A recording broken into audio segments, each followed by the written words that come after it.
इतिहासको कुनै पनि कालखण्ड ढुङ्गाको हतियारको आविष्कार र फलाम बाष्प इन्जिनदेखि अहिले नानो प्रविधि हुँदै आर्टिफिसियल इन्टेलिजेन्ससम्मको आविष्कारले मानव समाजको विकासमा खेलेको भूमिकालाई अध्ययन गर्दा सामाजिक र राजनीतिक परिवर्तनका लागि प्रविधिको प्रयोग मुख्य रहने तथ्य पुष्टि भएको छ।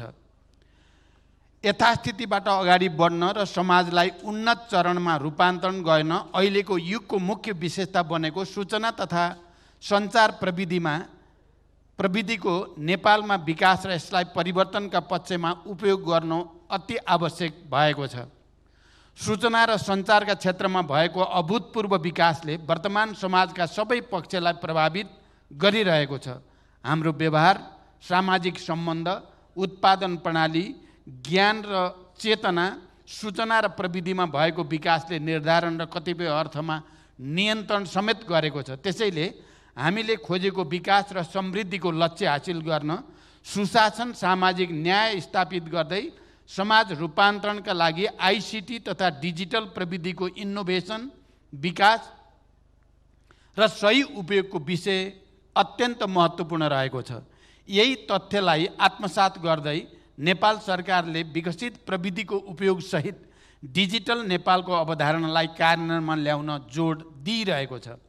सूचना तथा सञ्चार प्रविधिलाई जनताका लागि, जनताको पक्षमा र जनताको पहुँचमा पुर्याउन डिजिटल नेपालको लक्ष्य हासिल गर्दै यस मार्फत सुशासन र सार्वजनिक सेवा प्रवाहलाई प्रभावकारी बनाउन यस सम्बन्धी थप आवश्यक नीति, नियम, कानुन यथाशक्य छिटो पारित गर्दै कार्यान्वयनका पक्षमा ध्यान केन्द्रित गर्न सम्बन्धित सबै निकायहरूलाई मैले प्रधानमन्त्रीको हैसियतले निर्देशन दिइसकेको छु। सरकारले नागरिकलाई प्रदान गर्ने सेवा तथा सूचनाको परम्परागत ढाँचालाई परिवर्तन गर्नुपर्ने अनिवार्यतालाई महसुस गरेर सरकारको नेतृत्व लिए लगत्तै हामीले पासपोर्ट, राष्ट्रिय परिचय पत्र लगायत अन्य अत्यावश्यक सेवाहरूलाई झन्झट मुक्त बनाउन पहल कदमी लिएको कुरा सर्वविदितै छ। निकाय पछि घन्टौँ लाइन लागेर नागरिकको व्यक्तिगत तथा जैविकीय विवरण प्रविष्ट गर्ने अवस्थाको अन्त्य गर्न पासपोर्ट, राष्ट्रिय परिचय पत्र लगायतका अन्य सेवा प्रवाहबीच अन्तर आबद्धता प्रणालीको विकास गर्ने काम अगाडि बढिसकेको छ। नो अब्जेक्सन लेटरका लागि मध्यरातिदेखि नै लाइन लाग्नुपर्ने अवस्थाको अन्त्य भएर घरबाटै अझ मोबाइलबाटै प्रमाणित लिन सकिने व्यवस्था भएको छ। त्यसै गरी सबै सरकारी वेबसाइटहरूलाई एउटै मानक स्ट्यान्डर्ड वेबसाइट फ्रेमवर्कका आधारमा सञ्चालन गर्ने कार्य सुरु भएको छ भने हेलो सरकार लगायत गुनासो सुनवाई प्रणालीदेखि विकास निर्माणका कार्यहरूको अनुगमन समेत डिजिटल प्रविधिकै प्रयोग गरी सम्पन्न गर्ने कामहरू अगाडि बढेका छन्। सरकारी निकायहरूले सामाजिक सञ्जालको व्यवस्थित रूपमा उपयोग गर्दै नागरिकलाई सूचना तथा सेवा प्रवाहमा सहज पहुँचका लागि सामाजिक सञ्जाल कार्यविधि परिमार्जन गरिएको छ। सरकारी डाटा सेन्टर तथा सर्भरहरूमा देखा पर्ने साइबर सुरक्षा, साइबर सेक्युरिटी तथा अन्य जोखिम अन्त्यका लागि स्थायी समाधानमा सरकारले आवश्यक कदम चालिरहेको छ। सरकारी सेवा प्रवाह तथा कार्य सम्पादन प्रणालीमा प्रयोग भएका सबै डिजिटल संयन्त्रहरूको प्रभावकारिताको प्राविधिक समीक्षा, टेक्निकल अडिट सहित ब्लुप्रिन्ट र सबै डिजिटल सेवाहरूलाई एउटै प्लेटफर्ममा ल्याउन one stop solution and data exchange platform निर्माण गर्नेतर्फ समेत हामी अगाडि बढिसकेका छौँ। सरकारी काम कारबारहरू म्यानुअल पद्धतिबाट हुने अवस्थाको अन्त्य नगर्दासम्म हामीले खोजेको सुशासनमुखी नेपालको विकास गर्न सम्भव छैन। सरकार र जनता बीचको सम्बन्धलाई अझै विकसित गर्न तथा सरकारी काम कारबारलाई पारदर्शी तथा सबैको पहुँचमा पुर्याउँदै डिजिटल गभर्नेन्सको प्रत्याभूति सहित भ्रष्टाचार मुक्त समाजको विकासमा हाम्रा प्रयासहरू केन्द्रित छन्। पारदर्शिता, जवाबदेहितासँगै सुशासनका लागि पनि डिजिटल प्रविधि र यसको प्रयोग महत्त्वपूर्ण छ। यति मात्र होइन, सामाजिक चेतना, शिक्षा, स्वास्थ्य, रोजगारी जस्ता कतिपय क्षेत्रमा समेत जनअपेक्षा अनुरूप सरकारको भूमिका प्रभावकारी बनाउन सूचना तथा सञ्चार क्षेत्रमा विकसित प्रविधिहरूलाई व्यवस्थित रूपले उपयोग गर्नुपर्ने आजको आवश्यकता हो। सरकारले छोटो समयमा नै कतिपय उपलब्धि हासिल गरे पनि यी प्रयासहरू पर्याप्त बिल्कुल छैनन्।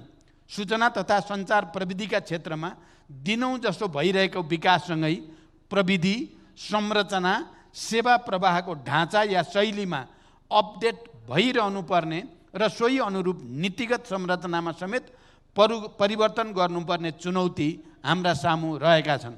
सरकारले डिजिटल नेपालको लागि आवश्यक पूर्वाधार विकासमा जोड दिएको छ। राज्यको पहुँच नपुगेका दुर्गम क्षेत्रका सर्वसाधारणलाई समेत यस मार्फत जीवनस्तर उकास्न आवश्यक पहल गरिएको छ। डिजिटल डिभाइडलाई कम गर्ने र डिजिटल इकोनोमीमा जोड दिने सरकारको अभिप्राय छ। तर पनि नेपालको भौगोलिक अवस्था, स्रोत साधनको कमी, दक्ष जनशक्तिको कमी तथा कतिपय नीतिगत कठिनाइले सोचे अनुरूप विकास हुन नसकेको यथार्थमा सरकारको ध्यान छ। हाम्रो अपेक्षा र सोच आर्टिफिसियल इन्टेलिजेन्स जस्तै द्रुत भए पनि स्रोत साधन संरचना कार्यशैली भने त्यस अनुरूप छैनन्।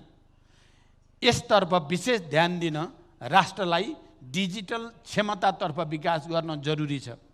पछिल्लो समयमा आइसिटीका क्षेत्रमा नेपालभित्रै दक्ष जनशक्ति विकास हुँदै जानु हाम्रो लागि खुसीको कुरा हो र यो सबल पक्ष पनि हो।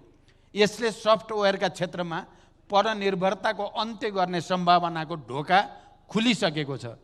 तर स्वदेशमा समुचित रोजगारी तथा अवसरको वातावरण नहुँदा आइसिटी क्षेत्रको जनशक्ति पलायन भइरहेको गम्भीर तथ्यतिर पनि सरकार सचेत छ। यो अवस्थाको गम्भीरता महसुस गरेर नै सरकारले बजेट मार्फत 20% महँगो भए पनि स्वदेशी प्रविधि प्रयोग गर्ने नीतिगत व्यवस्था र आविष्कार, स्टार्टअप र इनोभेसनका क्षेत्रमा कुल विकास बजेटको 1% विनियोजन पनि यसै उद्देश्यको निम्ति गरिएको छ। म यो कार्यक्रम मार्फत युवा तथा यस क्षेत्रका आइटी विज्ञहरूलाई आग्रह गर्न चाहन्छु, स्वदेशमै इनोभेसन, हार्डवेयर र नेपालको मौलिकता, विशेषता र आवश्यकता अनुरूपका सफ्टवेयर र अन्य प्रविधिहरूको विकासमा तपाईहरूले ध्यान केन्द्रित गर्नुहोस्। सरकारको तर्फबाट तपाईहरूलाई पूर्ण सहयोग रहनेछ। त्यसैले शिक्षा, स्वास्थ्य, रोजगारी, व्यवसाय, परामर्श लगायतका कैयन क्षेत्रमा नेपाली आवश्यकता अनुरूप प्रयोग तथा प्रविधिको विकासका लागि यहाँहरू अगाडि बढ्नुहोस्। नेपाल सरकार तपाईहरूको साथमा रहने म विश्वास दिलाउन चाहन्छु।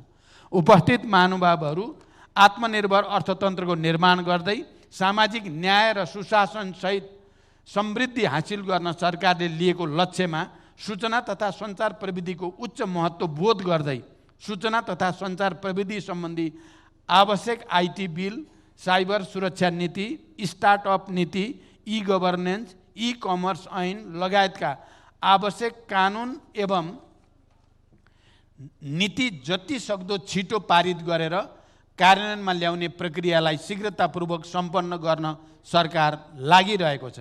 डिजिटल नेपाल फ्रेमवर्कलाई परिमार्जन गरेर अझ उत्कृष्ट र समय सापेक्ष बनाउँदै डिजिटल नेपालको मार्गचित्रलाई सार्थक बनाउन सरकारको पहल रहनेछ। यो कार्यक्रम पनि नीतिगत सुधारको लागि महत्त्वपूर्ण प्लेटफर्म हुनेछ भन्ने मेरो विश्वास छ। यस वर्ष डिजिटल रूपान्तरणको लागि डिजिटल सक्षमताको विषयमा सम्मेलन केन्द्रित हुनु हाम्रो लागि महत्त्वपूर्ण विषय हो। हामीले डिजिटल सक्षमताको विकास गर्नका लागि गर्नुपर्ने पहलकदमीहरू यस कार्यक्रम मार्फत सुझावको रूपमा प्राप्त गर्न सकिने मैले विश्वास लिएको छु। डिजिटल सक्षमताको कुरा गर्दा सेवा प्रवाह गर्ने पक्षलाई मात्र नभएर सेवाग्राही आम जनताको डिजिटल सक्षमता, डिजिटल पहुँच, सबैको स्वामित्व र त्यसका लागि डिजिटल साक्षरताको विषयमा समेत यहाँहरूले गम्भीरतापूर्वक छलफल गर्नुहुनेछ भन्ने मैले अपेक्षा लिएको छु। अन्त्यमा कार्यक्रमका आयोजक संस्था आइसिटी फाउन्डेसन नेपाल, हुवावेलाई पनि धन्यवाद दिँदै यो 2 दिनको कार्यक्रमको पूर्ण सफलताको शुभकामना व्यक्त गर्दछु। धन्यवाद।